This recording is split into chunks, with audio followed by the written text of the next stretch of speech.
હે everyone, welcome to inside education. હું છું હિરેન. આ વિડીયોની અંદર આપણે જોવાના છીએ ફાઇબર ઓપ્ટિક્સનું જે પ્રેક્ટિકલ છે. તો આ એનો વાઇવા પ્લસ પ્રેક્ટિકલવાળી વિડીયો જે આપણે આગળ કરતા આવ્યા છીએ, તો એનો જ એક ભાગ છે. ફાઇબર ઓપ્ટિક્સ તમે અત્યારે મને જોઈ રહ્યા છો જે કોઈ પણ મોબાઈલથી અથવા તમારા લેપટોપ પીસીની અંદર. તો તમે મને કઈ રીતે જોઈ રહ્યા છો? તો યુટ્યુબ પર. એની માટે તમે કોઈ ડેટા પેક લીધો હશે જેથી તમે ઇન્ટરનેટનો યુઝ કરી શકો છો. તો અત્યારે તમે મને જોઈ રહ્યા છો એનું કારણ છે ફાઇબર ઓપ્ટિક્સ. તો આ શું છે એ સમજવાનો પ્રયત્ન કરીએ. તો આ જે ઇન્ટરનેટ છે એટલે કે આ જે કોઈ પણ માહિતી છે એને આપણે ડાયરેક્ટલી નથી પહોંચાડી શકતા. એટલે કે જેમ તમારા ફોન સાથે કોઈ કેબલ જોઈન્ટ નથી, તમારો ફોન કોઈ એક ટાવર સાથે જોઈન્ટ છે અને ત્યાંથી તમને ઇન્ફોર્મેશન પ્રાપ્ત થઈ રહી છે. પણ એ દરેક ટાવરને જોડતા કેબલ્સ હોય છે અને એમાં યુઝ કરવામાં આવે છે ફાઇબર ઓપ્ટિક્સ કેબલનો, જેને તમે ફાઇબર કેબલ પણ કહી શકો. તો આ ખરેખર શું છે અને આનો કોન્સેપ્ટ શું છે જોવાનો પ્રયત્ન કરીએ. તો આ જે ફાઇબર ઓપ્ટિક્સવાળો જે કેબલ હોય છે એ આપણા વાળ જેટલો નાનકડો હોય છે અને બેઝિકલી કાચનો, સિલિકાનો બનેલો એ હોય છે. હવે આની અંદર ઇન્ફોર્મેશન કઈ રીતે ટ્રાન્સફર થાય? તો આની અંદર ઇન્ફોર્મેશન જે છે એ લાઇટ સ્વરૂપે ટ્રાન્સફર થાય છે. લાઇટના રૂપમાં ઇન્ફોર્મેશન જે એ ટ્રાન્સફર થતી હોય છે. હવે જ્યારે લાઇટની વાત થાય તો લાઇટ સાથે ઘણી બધી વસ્તુઓ જોડાયેલી છે. આપણે જાણીએ છીએ કે લાઇટ જે હોય એનું પરાવર્તન થાય, એનું વક્રીભવન થાય, એનું શોષણ થાય. તો આની અંદર એમાંનો કયો ભાગ ઉપયોગ કરેલો છે? તો આની અંદર એમાંનો જે ભાગ ઉપયોગ કર્યો છે એ છે વક્રીભવન.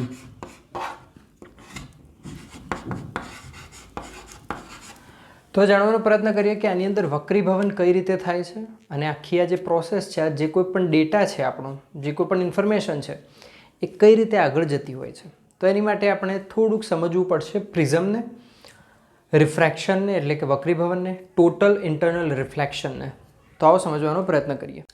તો આપણે એક પ્રિઝમ લઈએ છીએ અને એના કોઈ એક બાજુથી હું એક રેને એની ઉપર જવા દઉં છું. આપણે જાણીએ છીએ કે પ્રિઝમની અંદર શું થાય? તો એની અંદર રિફ્રેક્શન થશે અને આ રીતે જે રે છે એ બહાર નીકળતી હોય છે. ઓકે, શું થાય? વક્રીભવન ક્યારે થાય? જ્યારે બે માધ્યમો અલગ પડતા હોય. આ કોઈ પણ માધ્યમ હોય એનો પોતાનો એક રિફ્રેક્શન ઇન્ડેક્સ રહેલો હોય છે, વક્રીભવનાંક રહેલો હોય છે. અને એ વક્રીભવનાંક ડિસાઇડ કરે છે કે એ જે તે આ જે કિરણ બહાર નીકળવાનું છે એ કયા એંગલ પર બહાર નીકળશે. અંદર જે કિરણ છે એનો શું એંગલ રહેવાનો છે. તો આની અંદર આપણે પ્રકાશને બહાર નથી કાઢવો કેબલમાંથી. આપણે એવું ઈચ્છી રહ્યા છીએ કે ફાઇબર ઓપ્ટિક્સ જે કેબલ છે એની અંદર જ પ્રકાશ આગળ વધે. પણ આપણે એ પણ જાણીએ છીએ કે પ્રકાશ હંમેશા એક સીધી રેખામાં આગળ વધતો હોય છે. એ વળી નથી શકતો, એને તમે વાળી ન શકો. હવે કેબલને આપણે સ્ટ્રેટ તો રાખી ન શકીએ, ક્યાંક તો એને વાળવો જ પડશે. તો એ વાળવા માટે આનો યુઝ કરવામાં આવે છે. હવે આમાં કેવું કરવામાં આવે કે જો તમે ધીરે ધીરે જો આનો રિફ્રેક્શન ઇન્ડેક્સની અંદર વધારો કરવામાં આવે તો આ જે રે છે એ ધીમે ધીમે વળતી જશે અને કોઈ એક સમય એવો આવશે કે જ્યારે એ અંદરના અંદર જ પાછી રિફ્લેક્ટ થઈ જશે. અને આ અંદર જે પાછી રિફ્લેક્ટ થાય છે એને કહેવામાં આવે છે ટોટલ ઇન્ટરનલ રિફ્લેક્શન. એટલે કે અંદરના અંદર જ એનું પરાવર્તન થઈ જાય અને એ જે રે છે એ બહાર ન નીકળે. તો આ કોન્સેપ્ટનો યુઝ કરવામાં આવે છે ફાઇબર ઓપ્ટિક્સની અંદર ટોટલ ઇન્ટરનલ રિફ્લેક્શનનો. કેબલની અંદર જોઈએ તો આ કેબલ છે, આ બાજુથી કોઈક રેને અંદર એન્ટર કરાવવામાં આવે છે. તો હવે શું થશે? તો એ આના આજુબાજુ સપાટીએ ટકરાતું આગળ વધશે. ટોટલ ઇન્ટરનલ રિફ્લેક્શન થાય છે જેના કારણે ટકરાઈ અને પાછું માધ્યમની અંદર જ રહી જાય છે. જો આવું ન થતું હોય તો એવું થાય કે આ બહાર નીકળી જાય, પણ એવું થતું નથી કારણ કે ટોટલ ઇન્ટરનલ રિફ્લેક્શન અહીંયા થઈ રહ્યું છે. આગળ જોઈએ. હવે આટલી બધી જગ્યાએ જો એ ટકરાતું હોય તો સ્વાભાવિક વસ્તુ છે, આપણે જાણીએ છીએ કે સિમ્પલ કેબલની અંદર જ્યારે આપણી લાઇટ, આપણું કરંટ આવે છે તો ત્યારે કેબલને થોડું ગરમ કરી દે છે. એનું કારણ શું છે કે એ કેબલના જે મોલિક્યુલ છે એ સાથે ટકરાતું ઇલેક્ટ્રોન આગળ વધતો હોય છે, જેના લીધે કેબલને ગરમ કરે છે. તો થોડી ઘણી આપણી એનર્જી છે એ ત્યાં ખર્ચાતી હોય છે. અહીંયા પણ એવું થઈ શકે, જે પ્રકાશ છે જે ડેટા લઈને જઈ રહ્યો છે તો એની જે સ્પીડ હોય એ ઓછી થઈ જાય છે આ કારણથી.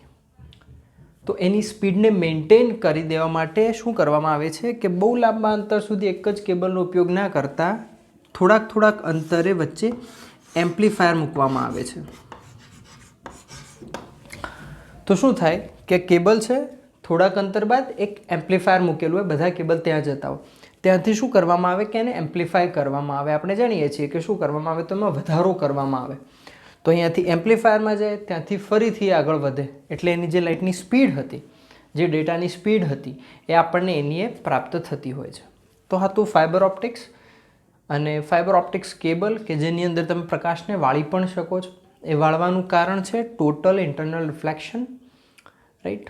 તમારી જે ક્રિટિકલ એંગલ છે, તમે જો એને ચેન્જ કરી લો તો તમે ટોટલ ઇન્ટરનલ રિફ્લેક્શન કરાવી શકો છો. અને એ જ રૂલથી કામ કરે છે ફાઇબર ઓપ્ટિક્સ કેબલ.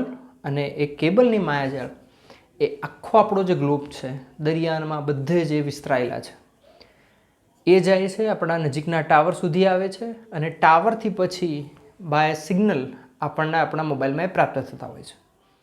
હવે આ કેબલની બનાવટ જોઈએ તો કેબલની બનાવટ કંઈક આ પ્રકારની હોય છે. અંદરનો જે મેઇન પાર્ટ હોય છે કે જે ગ્લાસનો બનેલો હોય છે એને કહેવામાં આવે છે કોર. કોર એ ભાગ છે કે જેની અંદરથી પસાર કરવાનું છે આપણે આપણું લાઇટ. હવે આની ઉપર એક બીજું આવરણ લગાવવામાં આવે છે. હવે આપણે જાણીએ છીએ કે આનો જે રિફ્રેક્ટિવ ઇન્ડેક્સ હોય એ બહુ પ્રભાવ નાખતો હોય છે.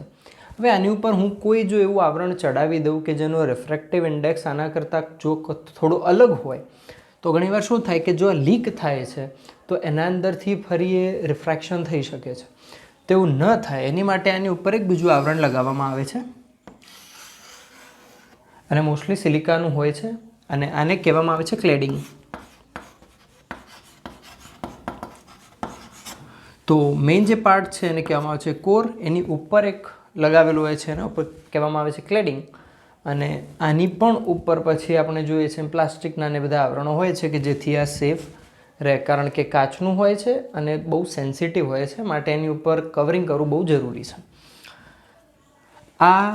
આની પણ જુદી જુદી ક્વોલિટી બજારમાં ઉપલબ્ધ છે. અમુક ગ્લાસના પણ હોય છે. તમે એનાથી થોડાક ઓછી નીચી ક્વોલિટીમાં જાઓ તો ઘણીવાર તમને એ અલગ પ્રકારના પ્લાસ્ટિકના પણ જોવા મળે છે. પણ સૌથી સારામાં સારું જે ગ્લાસવાળું છે એ છે કે જેની અંદર તમારું જે ડેટા લોસ છે એ તમને ઓછો જોવા મળે છે અને સારું એવું તમને સ્પીડ વગેરે જોવા એમાં મળતી હોય છે. તો આ હતું કઈ રીતે કેબલ બનાવવામાં આવે છે અને કઈ રીતનું કેબલ હોય છે, એમાંથી કઈ રીતે જે લાઇટ છે આગળ વધતી હોય છે. એની એપ્લિકેશનની વાત કરવામાં આવે તો એક તો મેડિકલ સર્જરીની અંદર ઉપયોગ થાય છે. આપણે જાણીએ છીએ કે આપણા પેટ સુધી કોઈ વાર સર્જરી થઈ રહી હોય તો ત્યાં સુધી લાઇટ પહોંચાડવી બહુ મુશ્કેલ હોય છે. તો આ પ્રકારના ઓપ્ટિકલ કેબલનો યુઝ કરી અને કેમેરો છે, લાઇટ છે વગેરેથી ડૉક્ટર જે છે સર્જરી કરતા હોય છે. તો મેડિકલમાં આનો યુઝ થાય છે. ટેલિકમ્યુનિકેશનની અંદર યુઝ થાય છે, જે અત્યારે આપણે કરી રહ્યા છીએ. ડેટા સ્ટોરેજની અંદર પણ આનો સારો યુઝ કરવામાં આવતો હોય છે. તો આની એપ્લિકેશન્સ હતી. હવે આપણે જોઈએ કે આ પ્રેક્ટિકલને કઈ રીતે પરફોર્મ કરવાનું છે. ક્યાં આગળ તમે જોઈ લો. આ રીતે પહેલું જ છે. જો પહેલું છે ડિસ્ટન્સ. એ કયો છે? સ્મોલ ડી છે. બરાબર. સ્મોલ ડિસ્ટન્સ એટલે આ બે દેખાય ને અહીંયા. એક આ છે, આ જો અહીંયા વચ્ચે એક મીટર છે. એટલે આ બંને વચ્ચેનું ડિસ્ટન્સ. એટલે આ થઈ ગયું સ્મોલ ડી. ઓકે. હા, આવે ને સર અહીંયા સ્કેલ આપેલી છે. આ બધી સેન્ટીમીટરમાં સ્કેલ છે. બરાબર. સેન્ટીમીટર પછી લખેલું છે મીન ડાયામીટર. હા, ડાયામીટર.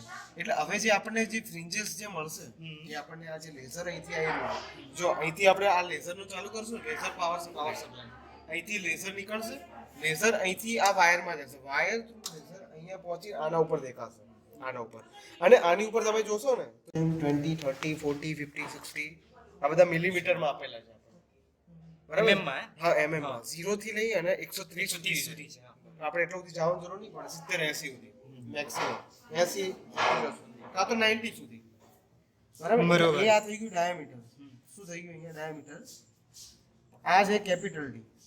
પછી આનામાંથી રેડિયસ ફાઇન્ડ કરશું તો શું કરવાનું? Radius is equal to half r is equal to d/2. એટલે આ થઈ ગયું. અને હવે છેલ્લે છે Accepting angle. Theta theta a is equal to tan inverse r upon d. r upon d. r આ થઈ ગયું અને d આ થઈ ગયું. હા d. બરોબર. એનાથી થીટા એ મળી જશે અને પછી આપણે ફાઇન્ડ કરવાનું છે ન્યુમેરિકલ એપરેચર. એટલે એ na એટલે એનું ફોર્મ્યુલા છે sin થીટા a. બરાબર. પછી આનું એક મીન કાઢી દેવાનું, એક વેલ્યુ. ઓકે થઈ ગયું. એટલે આપણને જે પહેલી જે બ્રાઇટ જે સૌથી મળે છે ને એ અહીંયા મળે છે. જો 40 નંબરના જે ચોથા નંબરના જે છે ને આના ઉપર જો અહીંયા આ 1 2 આ 1 2 3 અને 4 4 અને આ અહીંયા 30 એટલે 30 એમ લખેલું છે 30 mm. કાં તો પછી એવું લખીએ કે 40 mm. 30 અથવા 40 ગમે તેમાંથી એક તમે લો. એને ધ્યાન રાખીને પછી થોડી પાછળ મૂવ કરો. અહીંયા 30 mm જો એટલે 30 mm એટલે એને 10 એટલે ભાગ્યા 10 કરીએ ને એટલે 30 સેન્ટીમીટર થઈ ગયું. આ ખ્યાલ હોય કેવી રીતે કર્યું? મેં 3 કેવી રીતે લખ્યા? 30 mm ઉપર રાખેલું છે. તો mm ને સેન્ટીમીટર માટે મેં 10 વડે ડિવાઈડ કર્યું. ઓકે. એટલે 3 સેન્ટીમીટર. હવે એને કરસ્પોન્ડિંગ ડિસ્ટન્સ એટલે આ બંને વચ્ચેનું ડિસ્ટન્સ કેટલું છે? તો કે જો ભાઈ અહીંયા કેટલું છે? આ 5 આ એક મિનિટ આ 10 છે ને આ 9 છે. એટલે 9.2 છે સમથિંગ. એટલે 9 રાખો 9 હાલ 9 રાખીએ આપણે. એટલે પહેલું છે 9 અને આ કેટલું છે? 15 અને 16 થી ઓછું છે 16.8. એક કામ કરો 16 જ રાખો. તો 16 - 9 કરો કેટલા થાય? 7 થાય. તો પહેલું આવ્યું 7 સેન્ટીમીટર થઈ ગયું. આ પહેલું રેડી. તમે આ કાપામાંથી આ કાપા બાદ. હા આ બંને વચ્ચે ડિસ્ટન્સ ત્યારે જ મળશે ને આપણને. હવે બંધ કરી દેવાનું આને. અને હવે શું કરવાનું? આને પાછળ મૂવ કરવાનું. આપણે જે 30 સેન્ટીમીટરે જે સર્કલ લીધું હતું એને મૂવ કરીશું અને ક્યાં લાવવાનું? 40 ઉપર લાવવાનું. 40 પર એ દેખાય છે હાલે છે? એ તો ખ્યાલ આવે છે ને એકદમ ખ્યાલ? હા મોટું થાય છે. તો જે 30 ઉપર છે એને હું ક્યાં લઈ જઉં છું? હવે એને હું મૂવ કરીને 40 ઉપર. બરાબર 40 ઉપર આવી ગયું. હવે શું કરવાનું છે? હવે પાછું એનું એ 40 અહીંયા લખ્યા 4 સેન્ટીમીટર અને હવે ડિસ્ટન્સમાં આપો તો કેટલું છે? આ 16 17 અને આ 18.5 છે ને. તો 18.5 માઇનસ 9 તો ફિક્સ જ છે. 9 ફિક્સ છે.